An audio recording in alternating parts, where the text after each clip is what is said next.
I am so excited. I'm excited. So, welcome everyone to the Hytale Forever World experience. Before we get started, a few things. One, hello. I've been very busy. I have played this game a little bit though, and I noticed this morning they updated it and added new content already, which means they've been working. Still some bugs, still some stuff happening, still in early access, right? But pretty exciting stuff here happening with Hytale, a game developed by the Hypixel uh, directors, moderators, builders a long time ago, and went to Red Games for a while. Back now, released Minecraft 2. It's here. Long story short, I'm very excited to play and create a Forever World. I was playing on a friend's server a little bit, getting a feel for the game. I've enjoyed it.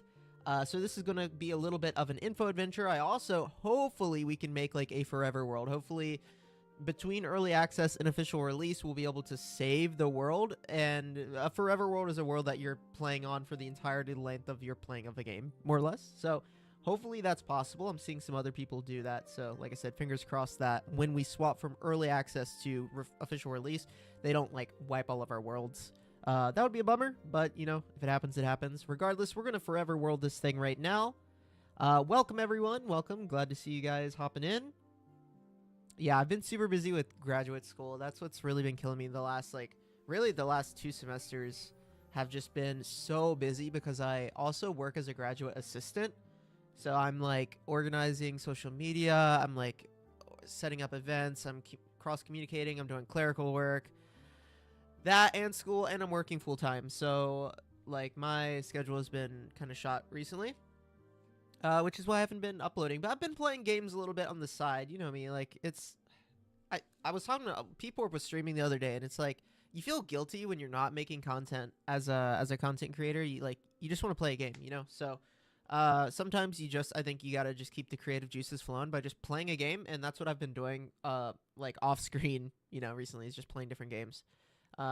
Mostly kind of creative sandbox, but a variety of different games. So, I think that's enough preamble. My character, this is okay. The gag here is that this is what my dad looks like. I actually sent him a picture of this, and I was like, I'm playing as you, and he doesn't know anything about video games really. But he was like, I hope you win with looking as me. So I got my dad's stamp of approval to play as him, so we're playing as my dad. Anyway, I want to appreciate you guys that are watching in the future, watching later, and watching live. And I've been getting a lot of comments on a lot of my older videos that people are going back and finding and are excited about it, and that just melts my heart. Thank you guys. I really do appreciate it. Hopefully we can get back into making videos, content more after the spring semester, and definitely later into the year. Anyhow's it? Let's just go ahead and get started. That's a 3-minute preamble. So there are three modes. Exploration is like the survival based mode. Creative, obviously, kind of creative mode. And we're just going to name this Forever World Experience because that's what I'm calling this, just to be inspired by like King of the Hill, kind of like the Dale Gribble experience. I don't know. I think it's funny. Anyway, let's go ahead and get started with the exploration. Now, how is this different than Minecraft? The progression is different. Farming, still being worked on. Dimensions, different. Progression of workbenches, stuff like that is different. And this game is called Exploration instead of Survival for a reason. There is a larger requirement for you to explore in order to get the things you need. You cannot sit in one chunk and complete the game to its fullness. It's just not how the game works. So anyway, we're going to spawn in this little cave system here. This is how all worlds are going to start. You're going to spawn in here. And we're just going to start picking up stuff. We're going to break some pots. We're going to need some of this stuff to make different types of foods. Oops, sorry if it's a little laggy. Obviously, some stuff is loading.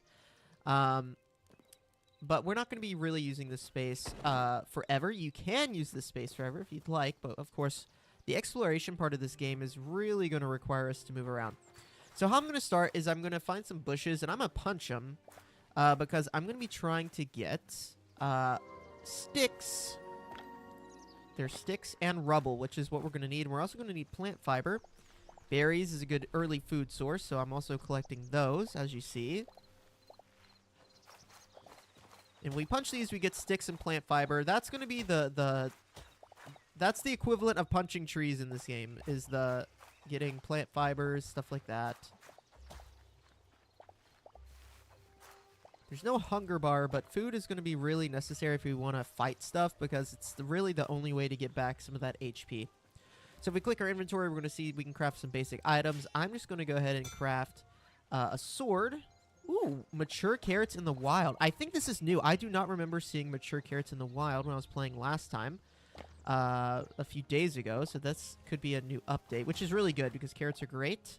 And they may have touched farming a little bit, because farming was a little tedious in the last one. I'll get to that I'll explain that when I get to that. Anyway, we're going to break up these bushes here. And I'm working my way to a hatchet and a pickaxe. That's really what we need, right? So I need some rubble. Let's see. Any rubble on the ground here? Really good start. Like, there's a bunch of stuff here. Really nice cave there. This is a beautiful area. One of the better spawns I've seen. We got some sheeps. But in order to do anything with these bad boys, we're going to need shears. I think they're still kind of working on adding functionality to that as well, so I'm not really worried about animals right now. I was playing around with the animals previously in another world, and they were kind of making me angry because they just hadn't integrated a lot of functionality into them, like breeding and babies stay babies forever, they don't grow up, stuff like that, and I was kind of tilted. So I'm going to avoid that for the time being to avoid the tiltage, but maybe they've updated it. Okay, so another important thing you're going to want to do early. This is gravel. This is a good way to get rubble. We can also break that. But that should do. Let's do it. One of these and one of these. Bada bing, bada boom, bada bing, bada bing. There's all the tools we need. We can start getting some cobblestone. Oh, boy. Yep, you guys have probably seen this before. Nothing crazy here. Great. One other thing we're going to want to do is, you can see there's some like gold colored blocks here, right? These wheat. We're going to want to get that. Wheat's going to be useful to get farming going, and it gives us life essence, which we're going to want as well. It's that green kind of experience that you're seeing there. Oh, a skeleton, a bad guy. These guys aren't too tough, but they do block, so we can also block. So I'm trying to look for his timing, but I kind of suck, so I took a little bit of damage there, but it's not too bad. Alright, I'm going to take a look at the map. We are going to have to explore into other biomes eventually. It's just how the game works. Whoa, a volcano really close to us. That's going to be useful. To the south is typically a desert, which we're also going to need. But the name of the game is really going to be exploring, I think, at this point. The game does definitely reward you for exploring. And we can also set up dimensional portals later, so it doesn't matter as much where we really kind of set up or end up. We just gotta start somewhere. Definitely want to get this stuff. My inventory is going to fill up really fast because there's a bunch of, obviously a bunch of decorative blocks and stuff. I just got to choose kind of carefully what I need. I don't need everything. All right. Let's punch a tree. There has the timber. Yep. There we go. And there's also a root system to all these trees, which is interesting. So if you need more wood, you can always do that. But now we're just going to kind of leave it as is.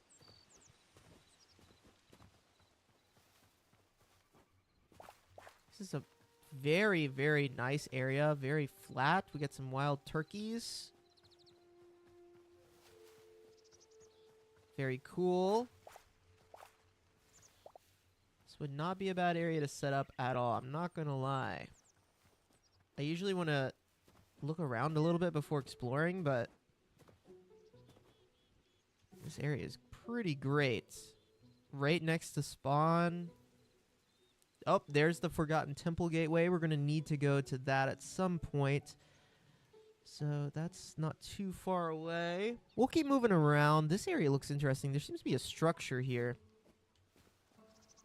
And structures are super useful in this game. They have a lot of cool stuff in them. We're gonna have to kill some animals. It's just how it goes. I don't really want to kill this bunny as far as just like bunnies are cute, but he's gonna drop leather and we're gonna need it. Yeah, I know. You know I'm coming for you, buddy. New biome? Yeah, I know you know I'm coming for you, but I'm sorry I gotta do it to you. So sorry. Yep. I had to do it to him.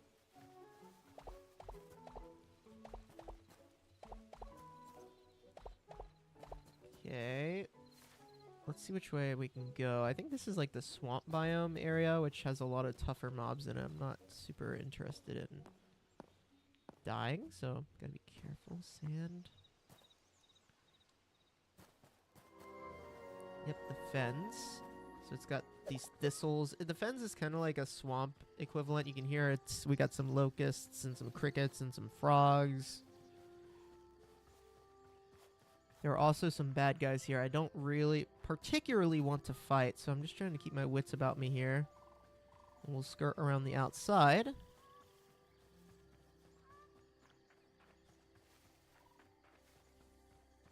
Oh, these guys are... They don't really fight back too much. They're like giant Highland cow type of thing. Oh, that's a snake. Now, the snakes, they do be fighting.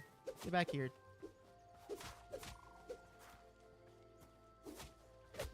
Oh! Okay, I dropped a venom sac. I'm probably going to be poisoned. But the venom sacs are useful. We'll need those for later items, so that's fine. I charged up. So, if you heard that sound, that is my charge attack. If you swing enough... I'm so sorry, dude. You are really ugly, but I'm so sorry. If you swing enough and do damage with your sword... Look at this frog. Then you're eventually going to build up enough stats to do a super attack that just does bonus damage. That's it. Pretty basic stuff. I kind of want to set up near the Forgotten Temple Gateway. So the Forgotten Temple Gateway is a currently kind of thing that's being worked upon. A lot of the recipes and stuff in this game, you need memories. You need to interact with different animals and mobs in order to get stuff. And you unlock those at the Forgotten Temple Gateway. That's kind of where you save your memories. So there is incentive to be somewhat near that. There's also like villager kind of trading there, which is kind of cool. Can I actually don't even know if I can kill these fish. Can I? I can. I haven't messed with that at all. Azure mushroom cap. I think the fish like meat in this game is really good as a food source. There's a grizzly bear up there. I do not want a grizzly bear. They're kind of mean, as you may assume. Let's chew on some berries and keep moving.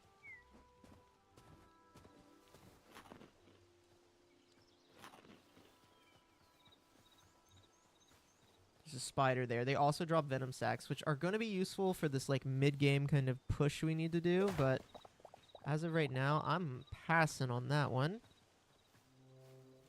Some skeletons over there. I also don't really need to fight them. They can drop light or like linen scraps, which can be useful, but I don't really need them right now. Pick up some more rubble. What is this? Oh, a frog. Blue frog. I don't really have a reason to kill these guys. Besides kind of like unlocking memories, which we'll see later. We'll experiment. We'll experiment with that one in a little bit later. Right now, just working my way north. I want to see what this area is like. Ooh, a fox, which they are aggressive. I do not want to kill the fox, but if it's kill or be killed out here, and unfortunately, I want to live. So we got a little forgotten hut here. Some leather. In here, seeds, iron ore, linen scraps, crude pickaxe. I think I'll just leave that. Really cool area here. Very nice. Whoa! Big jump. And we got some cows here, which is nice. I think they don't despawn, so I'm just going to leave them. I'm not sure if they've worked on adding much functionality to them yet. Alright. if I am going to set up somewhere around here, it's probably going to be this way. So let's go back. Let's go back this way.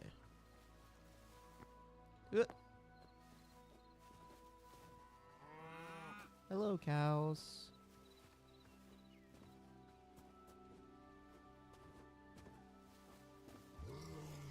Oh, frick. All right, that's a bear. Oh, he's chasing. Oh, he's still chasing me. All right, he stopped. They're not going to chase you forever, but definitely a little annoying. Oh, wild corn. This is new. Since the one we're like on update 1 right now. This was not in pre-release, so this is update 1. Interesting. This looks like a structure. Is there a structure here? Yeah, so there's a lot of little structures in the game. Kind of like how Minecraft obviously has, I mean, a bunch of games, right? They do little pre-generated structures. You can find stuff in them. You can set up in them if you'd like. Blocked. Get blocked, idiot. I didn't block that one. Blocked. Not too bad. I'm a pro gamer.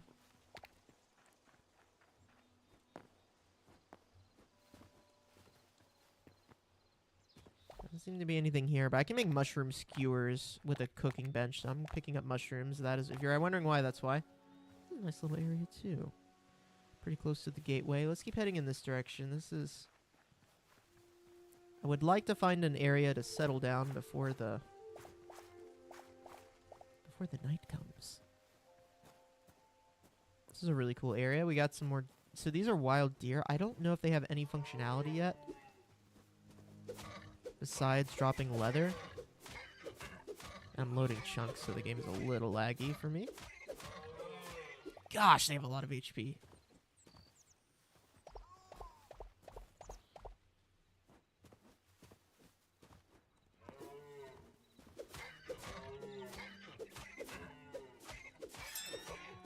Alright, come on. Gosh, they have so much HP for an early game mob. I think they're supposed to be an early game mob. I feel a little bad about killing the wild deer population, but this is a survival game, so I gotta survive. I don't really have much of a choice. But kill the defenseless animals, just kind of how it goes. Now, this thing is not defenseless. I don't like killing the foxes, but they will frick me up if I don't frick them up first. So I gotta do it to him. I'm so sorry. I don't want to kill the fox. Oh yeah, there's climbing in this, guys. You can jump like 3 blocks, basically. It's crazy.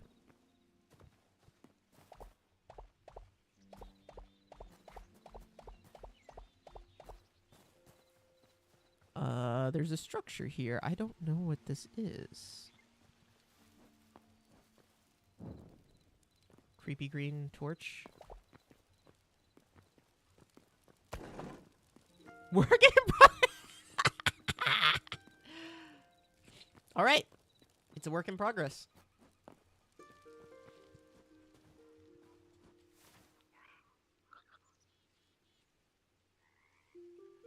All right. I want to check out this area here. Let's go ahead and cut down some more trees while I got a second of daylight. I like the oak logs a lot, like decoration-wise. You can do a lot of cool stuff with them, so we'll just grab the oak logs. Also need to eat and get some regen going.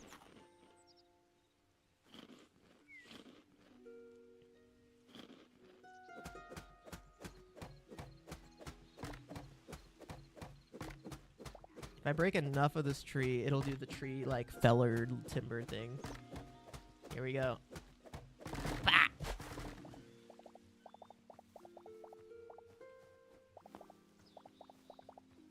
Beautiful.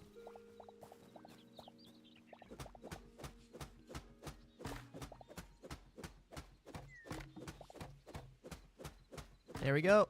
Got some wood. All right, let's keep moving. Some wheat down here. I want to keep grabbing that. The day-night cycles are very long. It makes it very, very nice because the first day you have time. You're not a 10-minute timer from death. The bad thing is the nights are very long. So if you it makes like exploring at night really questionable.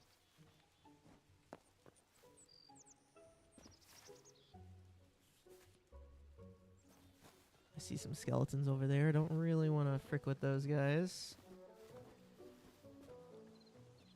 This is a nice little area. The mixed terrain, or like the variety in terrain height, is really nice, but it just makes me not really want to set up here, because I've played the game enough to know that there's no... Ow. Kicked me.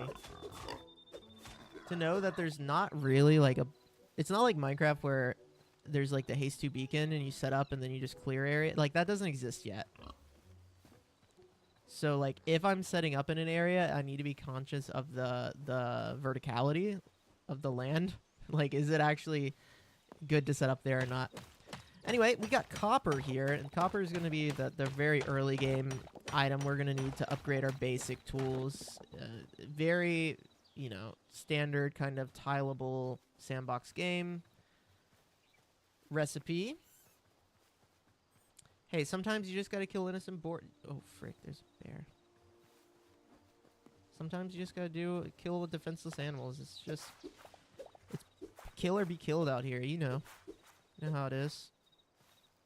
What the frick is that? Oh, frick, no. It was a bear. Okay, I think this is like the biome bears spawn in the most. This like fen area. Not the fen. It's like an emeraldy forest area. So I don't really want to set up in any of this. So if I set up somewhere, I want it to be down here. Or here. Let's check out the farther away one first. And then we'll come back. These are cattails, right? Yeah. I like this biome a lot. Because, like, animals and stuff spawn here. But when animals spawn in a biome, we also got to deal with bears. And that sounds not great. I have to kill more innocent, small jacko-rabbit things. Feel a little bad about it, but you gotta do what you gotta do. Alright. Let's keep moving, keep moving. Loading chunks, too. So the game might be a little laggy. Might see some FPS stutters. Sorry about that if it's annoying.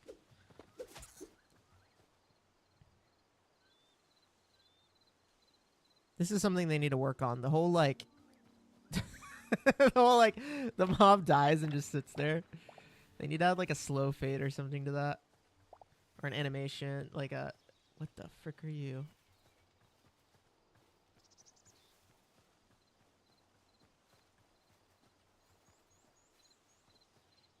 Okay, I think that's like an ogre or troll. Either way, I'm not super interested in taking that guy on. This is kind of a nice area, actually. It's not too bad.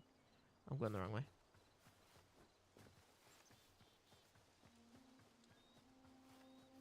I see there's more bad guys up ahead. Let me...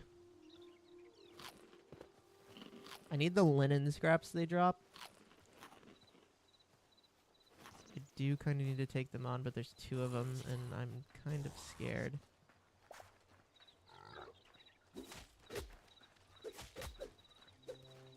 I'm lagging. I swear I'm lagging.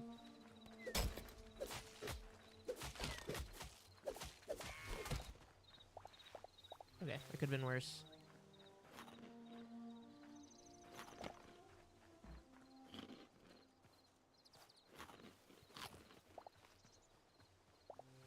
Could have been worse. Oh, there's a bear right there.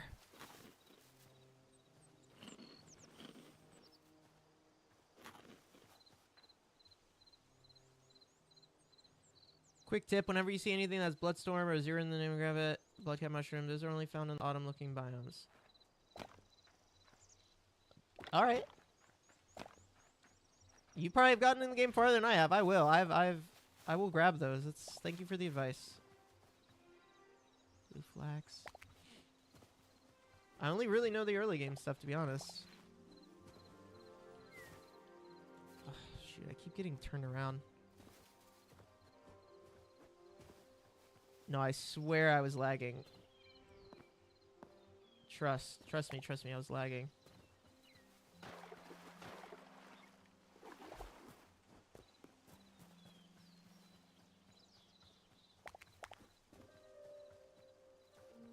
I haven't seen this before.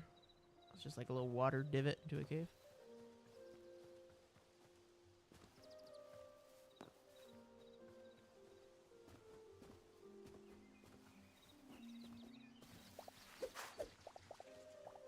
Alright, my inventory is shot. We gotta find a place to set up at some point.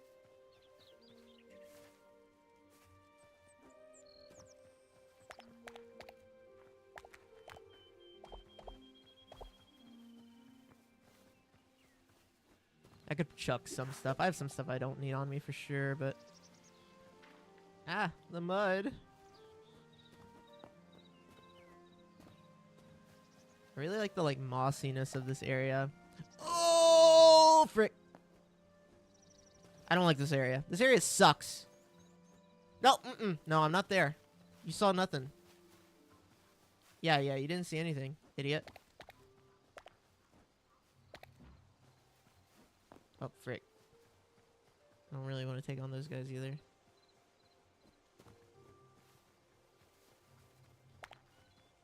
Alright. Yes, that building right there, or structure, that is what I saw on the map that I wanted to go to. I'll take on a fox and a skeleton at the same time. Easy! Alright, I'll let you run away. That's fine. Get out of here!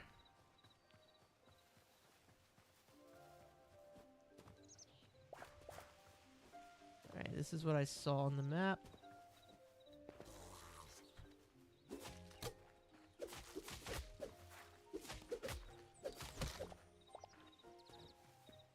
Okay. Chest. Copper. Azure logs. I don't know if this matters. Oh, we got some forever seeds. That's really good. I'll explain those when we get there. Hatchet. Apple. Got a kind of a sandstone-y thing here going on. Alright, this... Is that a dog? Oh, you're mean. Stop! No! No! Yeah, go away.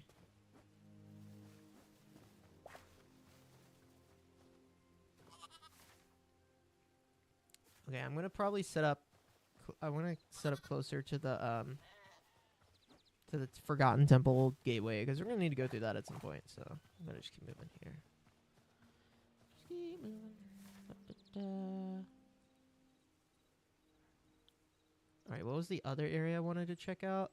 I think it was right here. We'll work our way... We'll just work our way that way.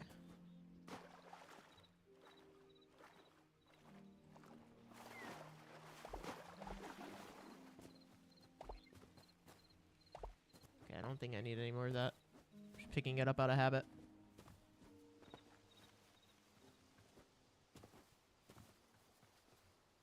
I see a bear.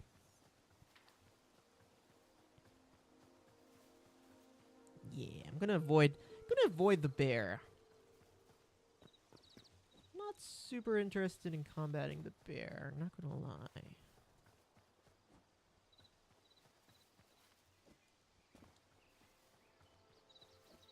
Ooh, health of mobs in general settings. Say less. Show damage numbers, show enemy health bars. I see. I see. That is insanely useful. Thank you for that. That would took me forever to figure out.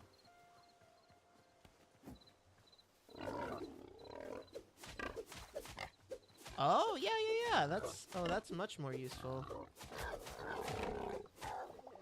Excellent. It's kind of crazy that's not a default setting. I mean, I guess... Okay, never mind. Yeah, I can see why it would be a not default setting, but very useful. Very, very useful. Let's throw out some of the stuff. Okay. Oh. Shoot! It's getting dark, guys.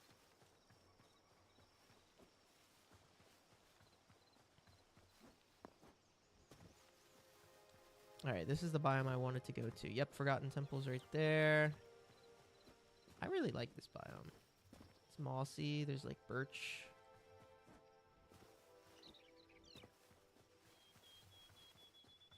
It's a very handsome biome.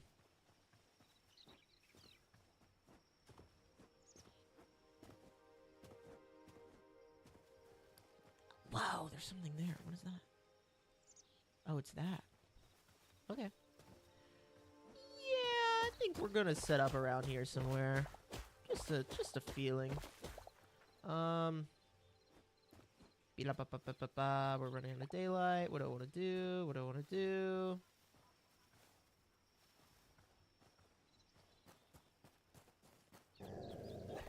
Oh, not you.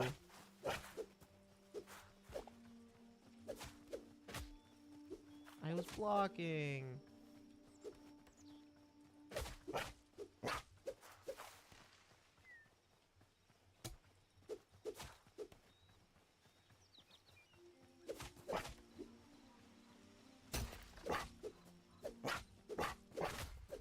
Oh my gosh. Hold on, I'm cooking.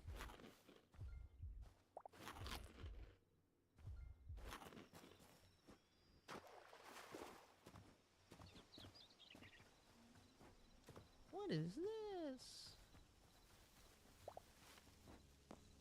Yeah, I bet a spyglass mod probably would be very useful. Oh, there's a lot of stuff. Oh, it's these guys. It's the villagers. Spice rack. Dough.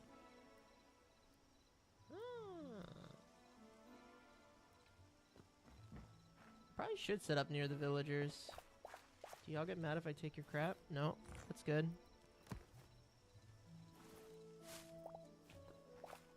Dang it, I'm out of inventory, so I can't even steal their stuff. Alright, I'll come back. The Ewoks.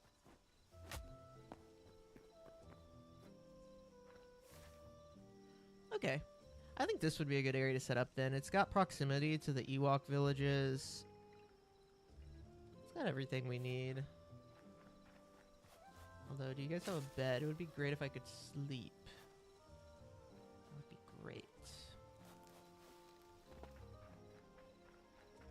Tiny Ewoks. Yes. Can I sleep through the night? I don't know how sleeping works. I'm guessing this bar on my screen is the day cycle. I would be right. Thank you guys for letting me crash at your place.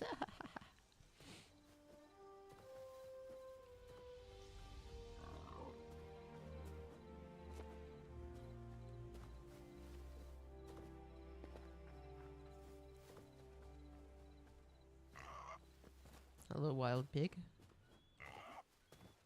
Hello. Very cool. Okay. There's a nut. So this spot right here is in between two Ewok villages, which is pretty nice. I think this is the spot. I think this is the spot.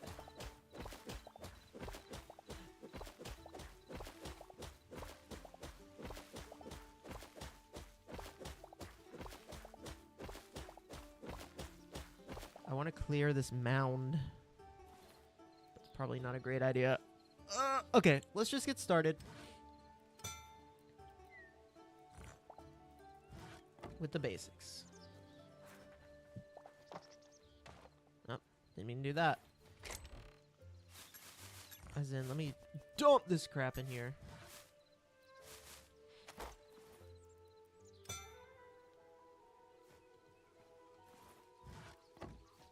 Bam!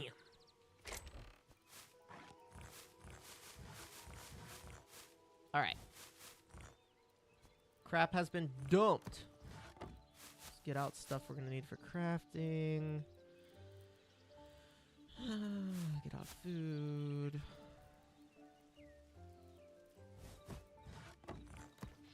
Alright. Workbench. Beautiful. I'm a pro gamer. We also, let's make a builder's workbench. I know that this is more for like aesthetically type of things.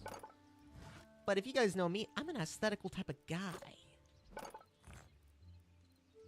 Yeah, I'm kind of